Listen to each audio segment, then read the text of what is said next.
Well, crisis? What crisis? 24 hours after talk of doom and gloom come Australia's latest growth numbers showing a mining boom.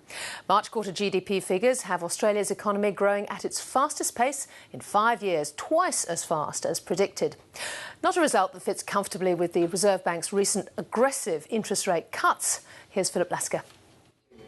Gary Young must feel like he's living on another planet, because today's GDP numbers didn't reflect his experience as the owner of an apartment and commercial construction company in Melbourne. Certainly there's a downturn, you're working a lot harder, there's a lot more competition, where we tend to normally at 4 projects there might be sort of 8 to 10 tenderers on that list, which makes it, very difficult. No downturn here.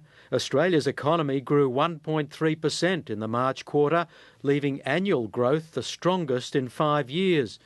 These pre-GFC type numbers were a welcome boost for those talking up Australia's prospects, like the government and Treasury Secretary Martin Parkinson. We are not living in Greece was his line, and I guess these numbers certainly back up that view.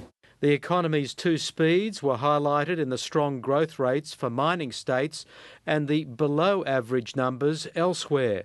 Non-dwelling construction was the biggest contributor to growth, but household spending was a surprisingly close second. We know that households are pretty cautious, pretty conservative at the moment, but it doesn't appear to have stopped them spending, and that spending growth was pretty broadly based.